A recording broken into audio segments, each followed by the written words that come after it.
নবী পাক সাল্লাল্লাহু আলাইহি ওয়াসাল্লামকে কেন আল্লাহ তাআলা এই বিশ্ববাসীর জন্য রহমত স্বরূপ পাঠিয়েছেন।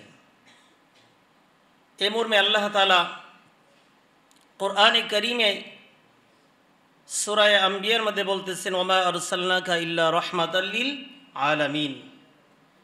হে নবী, আমি আপনাকে কেবল এই বিশ্ববাসীর জন্য রহমত স্বরূপ পাঠিয়েছি। নবী আসার পূর্বের যুগটা কেমন ছিল? নবীজি সাল্লাল্লাহু আলাইহি সাল্লাম আসার পূর্বে সেই যুগটি ছিল অত্যন্ত আইয়ামে জাহিলিয়াত, অন্ধকার যুগ, যে যুগের সাথে কোনো যুগের তুলনা চলে না। আরবের মানুষগুলো স্বভাবত সাদাসিধে, তারা যাযাবরের মতো জীবনযাপন করে অভ্যস্ত, তারা খুব সাদাসিধে ভদ্র। আরব এলাকা বিস্তৃত হয়েছে, বিস্তার লাভ করেছে যে সমস্ত মানুষের মাধ্যমে। তারা ছিল সাইয়্যিদুনা হযরত ইব্রাহিম আলাইহিস সালাতু ওয়াস সালামের প্রিয়তম পুত্র সাইয়্যিদুনা হযরত ইসমাইল আলাইহিস সালামের মাধ্যমেই আরবের বংশ বিস্তার লাভ করেছে। এর আগে আরবে মানুষের বসবাস তেমন ছিল না। ছিল শামে, ছিল আপনার সিরিয়াতে, ফিলিস্তিনে, এই এলাকাগুলোতে, ইরাকে মানুষের বসবাস বেশি ছিল, হিন্দুস্তানে ছিল, পারস্যতে ছিল, কিন্তু আরবে মানুষের বসবাস কম ছিল। তো দেখা গেছে যে আরবের মানুষগুলো সাদা সাদা ছিল, নম্র ভদ্র ছিল, মিল্লাতে হানিফের দাবিদার ছিল, ইব্রাহিম আলাইহিস সালামের অনুসারী ছিল।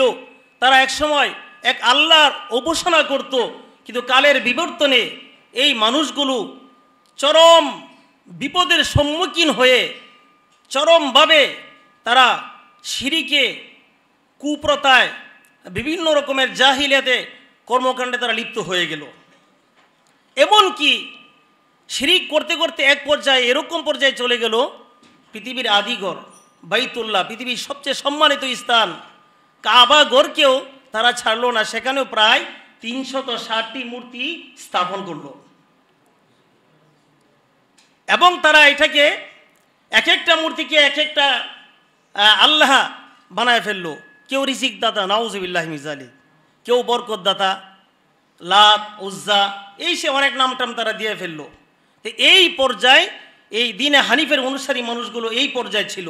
ছিল গোত্রে গোত্রে হানাহানি, ছিল মারামারি, অল্প থেকে পান থেকে চুন খয়ে পড়লেই যেমন একটা অনেক কিছু ঘটনা মুহূর্তের ভিতরে রক্তের বন্যা ভেসে যেত।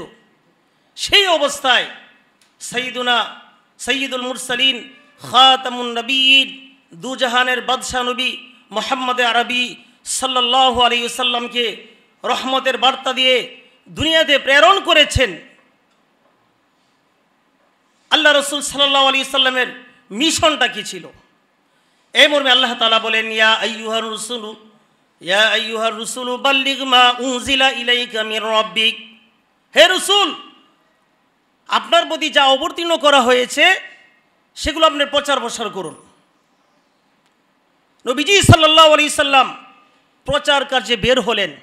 নবুয়ত লাভ করার পর সর্বপ্রথম মহিলাদের মধ্যে থেকে নবীজির প্রিয়তমা স্ত্রী আম্মাজান খাদিজা রাদিয়াল্লাহু তাআলা আনহা ইসলাম গ্রহণ করেন।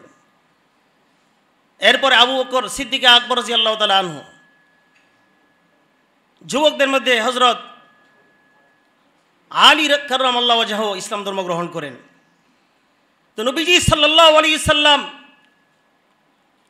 ইসলাম প্রচারের স্বার্থে আল্লাহ তাআলা যখন বলতেছেন ওয়া আনজির আশীরাতাকাল আকরাবিন, হে নবী, আপনি আপনার নিকট আত্মীয়দেরকে দাওয়াত দেন, ভীতি প্রদর্শন করুন, দ্বীনের দাওয়াত দেন। নবীজি সাল্লাল্লাহু আলাইহি সাল্লাম এইভাবে দাওয়াতের কাজ প্রকাশ্যে গোপনে শুরু করলেন। এক পর্যায়ে নবীজি সাল্লাল্লাহু আলাইহি সাল্লাম গেলেন তায়েফের ময়দানে। সেখানে নবীজির এক আত্মীয় বাড়ি ছিল, সম্ভবত নবীজির নানার দেশ ছিল, নানার বাড়ি ছিল। সেখানে পালক পুত্র যায়েদ ইবনে হারেসাকে সাথে নিয়ে গেলেন। কিন্তু তায়েফের সেই দুষ্ট প্রকৃতির লোকেরা আমার নবীজির দাওয়াত গ্রহণ না করে আমার নবীজিকে রক্তাক্ত করে ফেলেছেন, আমার নবীজিকে পাথর মেরে মাথা থেকে পা পর্যন্ত, মোজা জুতা মুবারক পর্যন্ত রক্তে রঞ্জিত করে ফেলেছিলেন, দাওয়াত গ্রহণ করেন নাই। তখন তায়েফের পাহাড়রা বলল, ইয়া রাসূলুল্লাহ, ইয়া হাবিবাল্লাহ, আপনি গেলে একবার বলুন, এদেরকে আমরা ফিনিশ করে ফেলবো, বেনিশ করে দেব। আল্লাহ নবী সাল্লাল্লাহু আলাইহি সাল্লাম কি জবাব দিয়েছেন? ওমা আরসালনাকা ইল্লা রাহমাতাল লিল আলামিন। আমাকে তো আল্লাহ তাআলা গজব দিয়ে পাঠান নাই, আল্লাহ তাআলা আমাকে রহমত স্বরূপ, রহমত দিয়ে এই দুনিয়াতে পাঠাইছেন। আজকে এই তায়েফের অধিবাসীরা তারা হয়তো আমাকে চিনে না, আমাকে বুঝে নাই। আমি যদি তাদেরকে অভিশাপ দিয়ে শেষ করে ফেলি, অধীর ভবিষ্যতে কালিমাওয়ালা, কালিমা বলনেওয়ালা ইমানদার কোথায় থেকে আসবে? এদের পরবর্তী প্রজন্মই দেখা যাবে যে ইসলামের ছায়া তলে আসবে। তো প্রিয় ভাইরা, আল্লাহ নবী সাল্লাল্লাহু আলাইহি সাল্লাম এই তাওহীদের বাণী প্রচার করে গেছেন।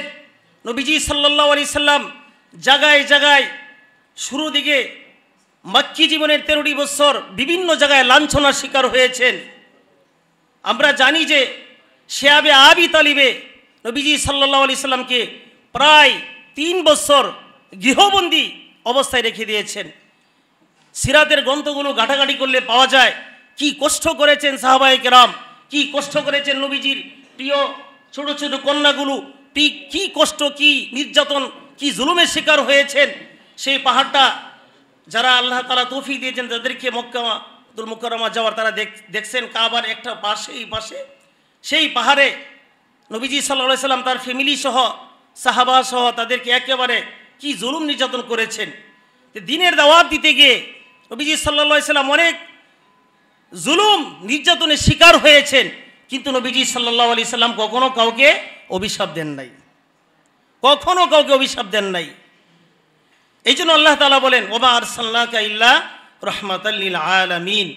প্রিয় ভাইরা, আল্লাহ তাআলা আরো বলেন, উবাল্লিগুকুম রিসালাতি রব্বি ওয়া আনা লাকুম নাসিহুন আমিন।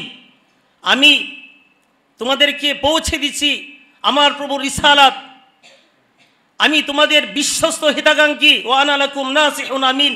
আদ-দীনুন নাসিহা, দিন ইসলাম পুরোটাই নসিহা, পুরোটাই উম্মতের জন্য কল্যাণকর। নবীজি সাল্লাল্লাহু আলাইহি সাল্লাম বলেন জালেমের ব্যাপারে, মাজলুমের ব্যাপারে, উনসুর আখাকা যালিমান আও মাজলুমান, তুমি তোমার ভাইকে সাহায্য করো, চাই সে জালেম হোক অথবা মাজলুম হোক। সুবহানাল্লাহ। সাহাবায়ে কেরাম প্রশ্ন করলেন, ইয়া রাসূলুল্লাহ, বুঝলাম না, মাজলুমকে তো সাহায্য করব, ঠিক আছে, হ্যাঁ, তাকে হেল্প করব, তাকে বাঁচাবো, কিন্তু জালেমকে কিভাবে সাহায্য করব? কথাটা তো বুঝে আসে নাই। নবীজি সাল্লাল্লাহু আলাইহি সাল্লাম বলেন যে মাজলুমকে সাহায্য করবা, তাকে যথাযথ যেভাবে সাহায্য করার দরকার, ঠিক আছে, কিন্তু জালেমকে সাহায্য করো, তার হাত, তার টুটি চেপে ধরে সে যেন জুলুমের চরম পর্যায়ে না যেতে পারে, কারণ জুলুমের ভয়াবহতা কঠিন। এই জন্য নবীজি সাল্লাল্লাহু আলাইহি ওয়াসাল্লাম বলেন, উনসুর আখাকা যালিমান আও মাজলুমান। তাহলে নবীজির শিক্ষা কি? যে একজন জালেম, একজন খুন্নি, তাকেও এই দিনের উসিলা সে বেঁচে গেল। দিন ইসলাম আর দিন নসিহত, এই দিন ইসলাম পুরাটাই নসিহা, পুরাটাই এটা আপনার মানুষের জন্য হিতাকাঙ্ক্ষী। মানুষ যদি আল্লাহ রাসূল সাল্লাল্লাহু আলাইহি সাল্লাম দুনিয়াতে আসছেন, আজকে যদি নবীজি সাল্লাল্লাহু আলাইহি সাল্লাম দুনিয়াতে না আসতেন, তাহলে আমরা কি খায়রে উম্মত হতে পারতাম? সম্ভব হতো? কুনতুম খায়রা উম্মাতিন উখরিজাত লিন-নাস তা'মুরুনা বিল মা'রুফ ওয়া তানহাউনা আনিল মুনকার।